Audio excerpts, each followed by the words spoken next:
Harry Gladwyn.Harcourt DSO *OBEMC was an officer in the British Army and later the Australian Army who commanded an Australian commando unit. During the Second World War, Harcourt's military career began in 1914 when he was commissioned into the British Army. During the First World War he served on the Western Front, commanding a machine gun unit. He gained promotion quickly, advancing to the rank of major by the end of the war.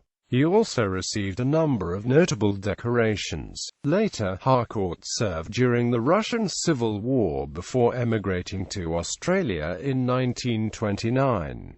Following this, he worked as a public servant in Tasmania before the outbreak of the Second World War, when he joined the Australian Army and subsequently went on to serve in the Australian Commandos, taking part in the fighting in New Guinea and Borneo. Following the end of the war, Harcourt retired from the military and returned to working for the Tasmanian government. He died in 1970 at the age of 75. First World War. Harcourt was born in Westcliff-on-Sea, in Essex, England, on 13 February 1895. In 1914, he entered the British Army as a second lieutenant with a regular commission. Initially, he served with the 1st Battalion, Royal Dublin Fusiliers, taking part in the disastrous Gallipoli campaign before he was seconded to the Machine Gun Corps, with whom he served on the Western Front in France and Belgium. With this service, Harcourt was quickly promoted, first to acting captain, then acting major by the time he was 23 years old. Despite holding these acting ranks, he was not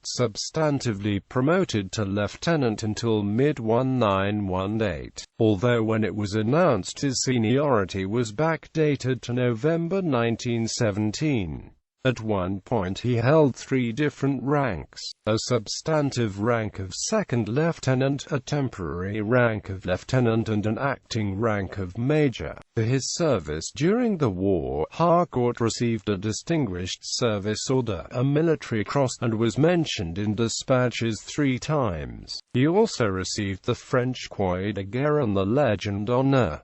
Russian Civil War. In early 1919, Harcourt was attending a staff course in the United Kingdom when he heard about the deteriorating situation in North Russia. Hoping to secure a position on the relief force that was being sent, Harcourt went to the War Office where he offered his services. Due to his experience with the Machine Gun Corps, he was offered command of a machine gun unit with the acting rank of major. However, the unit had not been formed and Harcourt was told that it was up to him to carry out his own recruiting. Having met a number of Australian soldiers during the previous war, Harcourt decided to go to the 1st Australian Imperial Force headquarters at Horse Ferry Road, where he spoke to a number of officers and other ranks who were still waiting for repatriation to Australia. Finding that there was considerable enthusiasm, particularly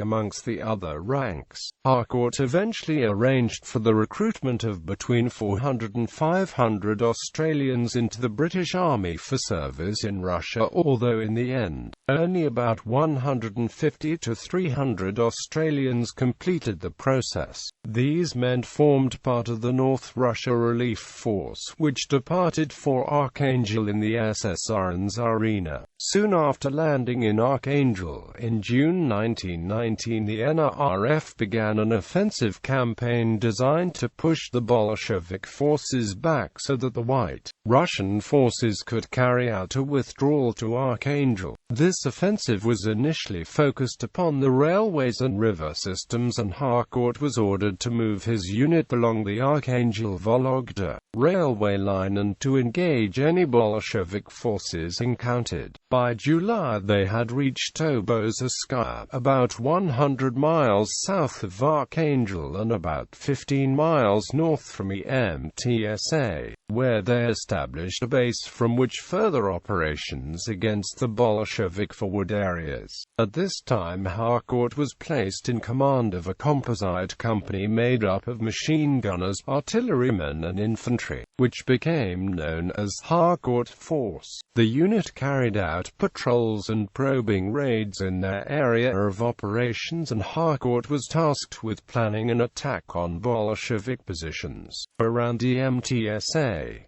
As the situation continued to deteriorate for the Allies, plans were made for the force to begin withdrawing. On the 29th of August 1919, the last British offensive was launched at MTSA. Harcourt's force was tasked with capturing an artillery battery in the main Bolshevik position. However, his guide led him to the wrong objective in the darkness, and suddenly the company came under intense and unexpectedly heavy fire. Although wounded, Harcourt liaised with a company from the 45th Battalion, Royal Fusiliers, and together they captured the main battery. For this action, Harcourt received a bar to his DSO. The citation reads, "For great gallantry and good leadership in command of a company on the 29th of August 1919. His guide led him to the wrong objective, and the company unexpectedly came under heavy fire. He showed great coolness and ability, and finally, with the assistance of another company, took the main battery position. He was wounded early in the action. The engagement ended with the surrender of the Bolshevik forces. However, as Harcourt prepared his men for an advance south to Vologda, he received orders to pull back to Archangel, and eventually they were evacuated back to England, where the men were demobilized, and Harcourt returned to the Royal Dublin Fusiliers for his services. However, the Russian government in exile presented him with both the Order of St. Vladimir and the Order of St. Stanislaus, second class, with swords. Interwar years. During the 1920s, Harcourt continued to serve with the British Army and was stationed in India. It was while he was on the subcontinent that he discovered an alternative route between India and Burma. The significance of this find was not immediately realized until 1942, when, after the Japanese invaded Burma and subsequently gained control of the only known route out of Burma, British intelligence recalled Harcourt's discovery, and using this information the Allies were able to route their withdrawing armies and the large numbers of refugees around the main Japanese force back into India. This route became known as Harcourt's Highway. In 1927, Harcourt took a leave of absence from the British Army, and in 1929 he travelled to Australia. He eventually applied for a discharge from the Army and decided to settle in Victoria. Later he moved to Tasmania, where he took a job with the government and became a civil servant. He also became involved in the Boy Scouts, and in 1933 he served as secretary and organizer of the First World Scout Jamboree to be held in Australia, taking place over Christmas 1933-34. On the 28th of April 1939, while he was working with the Youth Employment Office in Hobart, Harcourt was involved in a motor vehicle accident at Kings Meadows, Launceston. While attempting to take evasive action to avoid hitting a car that was driving on the wrong side of the road, Harcourt's car collided with a pedestrian who had been walking on the road. Although Harcourt rushed the pedestrian, an 8-year-old boy, to hospital, the boy's injuries proved fatal. An inquest was subsequently held and found that Harcourt was in no way to blame for the accident. Second World War. When the Second World War broke out in September 1939, Harcourt sought to return to the United Kingdom to rejoin the British Army, as his job was considered vital to the war effort. The Australian government prevented him from leaving. However, he was eventually allowed to join the militia. On the 3rd of August 1940, he reported for war service and was appointed as a lieutenant. A short time later he was officially promoted to major and taken on the strength of the headquarters of the 6th Military District as the brigade Major of the 12th Infantry Brigade based at Brighton. In February 1941, Harcourt was allowed to transfer to the 2nd Australian Imperial Force, thus allowing him to serve overseas, and after undergoing training at Puckapunyal he was subsequently posted to the 9th Armoured Regiment in August 1941, as the officer commanding C Squadron. In mid-1942, Harcourt was seconded for special duties and was temporarily posted to the guerrilla warfare school that had been set up at Wilson's Promontory in Victoria to begin training independent companies in irregular warfare techniques based on the recommendations of the British military mission in Australia, headed by Lieutenant Colonel J.C. Moorhood. In order to prove himself fit for active service with the independent companies, Harcourt was required to pass a rigorous physical fitness and endurance program that was said to have tested even the instructors at the school, many of whom were a lot younger than Harcourt, who was 47 at the time. On the 6th of June 1942, Harcourt became the commanding officer of the 6th Independent Company, which would later be renamed the 6th Commando Squadron. Almost immediately Harcourt began the process of preparing the company for operational service in the Pacific. A shortage of stores and equipment initially hampered the company's training. However, in mid-July they entrained and were moved north to Queensland, where they were initially based at Jandina before moving to Townsville on the 28th of July, 1942. On the 2nd of August 1942, the company embarked on the MS Tasman bound for New Guinea. On the 6th of August 1942, the 6th Independent Company disembarked in Port Moresby, and shortly afterwards it was placed directly under the command of the headquarters of the 7th Division. As the Japanese began to advance over the Owen Stanley Range towards Port Moresby, the company began patrolling operations to the west of Port Moresby, and Harcourt was given responsibility for advising divisional headquarters of Japanese movements around the Kokoda Track and to provide protection for the division's flanks.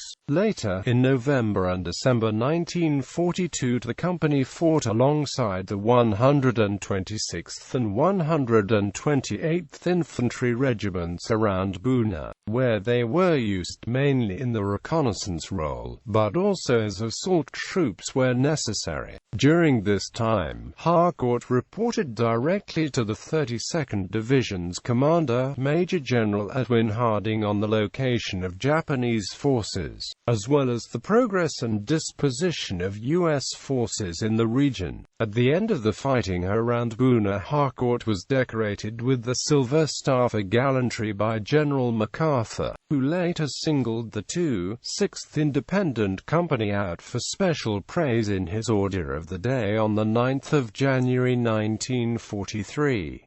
The award was later reported in Hobart's The Mercury newspaper on the 21st of January 1943. In writing the official history of the Australian involvement in the early campaigns in the Pacific, Dudley McCarthy described Harcourt as being an intrepid officer whose 47 years seemingly had done nothing to lessen his zest for living, his energy or his physical endurance. Nevertheless, in July 1943, following service in New Guinea, Harcourt was told that he was too old for active service and was subsequently detached to the headquarters of 2 Corps on the 18th of July 1943 before officially relinquishing command of the 6th on the 8th of August 1943.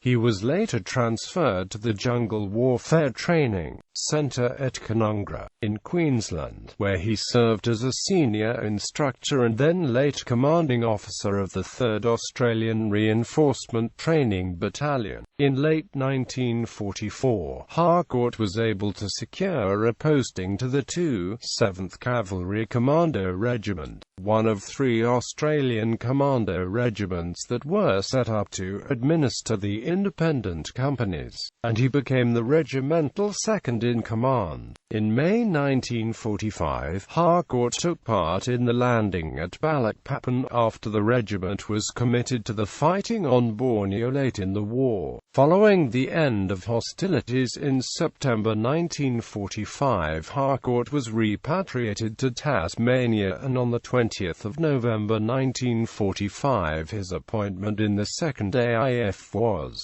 terminated. Later life. Upon leaving the Army in 1946, Harcourt returned to the public service, being appointed the Deputy Director of Industrial Training in Tasmania under the Commonwealth Reconstruction Training Scheme. He remained in this role until 1949, when he undertook a research position with the Industrial Development Branch of the Premier's Department. During this time, Harcourt was also actively involved in legacy, helping to establish facilities at Coningham, teaching night classes in carpentry and metalwork. Between 1952 and 1967, Harcourt served as State Secretary of the Tasmanian branch of the Australian Legion of Ex-Servicemen and Women. In 1954 he was the official transport officer for the Royal Visit to Australia. In 1955, he received the OBE in the Queen's Birthday Honours List for his community work and involvement in the public service. During 1957–58, Harcourt served as the President of Legacy's Hobart branch. Harcourt died at the Hobart Repatriation Hospital on the 20th of December 1970, at the age of 75. He was survived by his wife and stepson. In 1971, Arthur Bottle, author of Cameo of Commandos, dedicated the introduction of his book to Harcourt.